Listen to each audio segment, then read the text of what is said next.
Welcome to Walking the Earth. Today we're in Lumbini, in Nepal's Terai region, at the location where Siddhartha Gautama, who became the Buddha Shakyamuni, is purported to have been born to his mother, Maya Devi. So this building over here is a protective building over the ruins, the archaeological dig site associated with the birth of the Buddha. Now, right behind me, this is an Ashoka pillar that was put here by Emperor Ashoka over 2,200 years ago. So in the 3rd century before the Common Era, he put this pillar here. And he was an emperor who ruled over a vast territory that included Afghanistan, all of Pakistan, Bangladesh, most of India with a couple exceptions. He did not rule the very southern section of India, and he did not rule what is now the state of Orissa. And back then it was called the Kingdom of Kalinga. Now, this pillar, he placed these all over his kingdom, and I'll discuss a little bit about how that came to be. But Emperor Ashoka, he's crowned in, over 2,300 years ago. He was part of the Mauryan dynasty, the Mauryan Empire. His grandfather had been, I believe, had spent time in the camps of Alexander, and at least according to legend, and had a philosophy that was very Machiavellian, or at least a key philosopher in his advisory group. Wrote a very important book of political theory way back then at their capital, which is now Patna in Bihar. Patna was Pataliputra, and this is a city that's on one of the branches of the Ganga, and still has a few sites that are associated with the 3rd council of Buddhism, I believe, or maybe the 2nd council. And it's got a few stories associated with it. Like, not far from there was a place where Ananda, one of the chief disciples of the Buddha, is said to have died by, going into a meditative state, levitating out of a boat on the Ganges, and then spontaneously combusting and sending his ashes across the Ganga. Now, I'm going from memory. This has been quite some time. But this was the Mauryan capital in Bihar, what is now Bihar. Bihar is Vihar, which means monastery, a monastic fortress. So Ashoka, he is the 3rd in the line of the Mauryans, and he for a long time was known as Ashoka the Cruel. Now, Ashoka the Cruel, he was known for the way he would conquer in a ferocious manner, and he had maybe certain things in common with other oppressive tyrants from the Assyrians. Maybe it would be interesting to do a compare and contrast with Sargon of Akkad and some other ancient emperors. These may exist out there already. But what I wanted to tell you is that at one point he goes to Kalinga to conquer the kingdom of Orissa. And when he goes to this location, he is very fearsome in the way he deals with his enemies. And over 150,000 of them are sent into exile. They have to leave their homelands. Over 100,000 are killed directly in fighting, and then many die from other causes, according to him.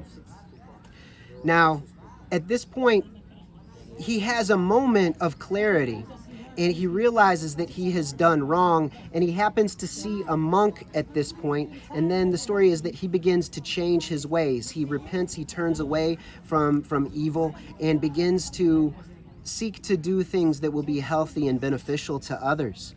And he begins to ban the hunting of many different types of creatures, forbids eating of meat on certain key days, and encourages vegetarianism, although I'm not aware of himself being a vegetarian.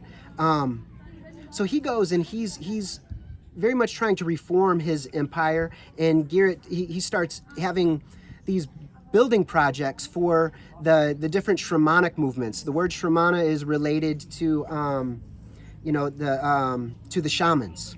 And so it includes a number of groups that were leaving the Vedic tradition and had certain issues with the Vedas and the Vedic ways, like the caste system. So that included the Buddhists that followed Buddha Gautama, It included the Jains, the Jaina tradition, and it included I believe the Ajivkas and some other groups. And then they were in a constant dialogue with those who were writing and following the Upanishadic traditions and what's come to be known as Vedanta.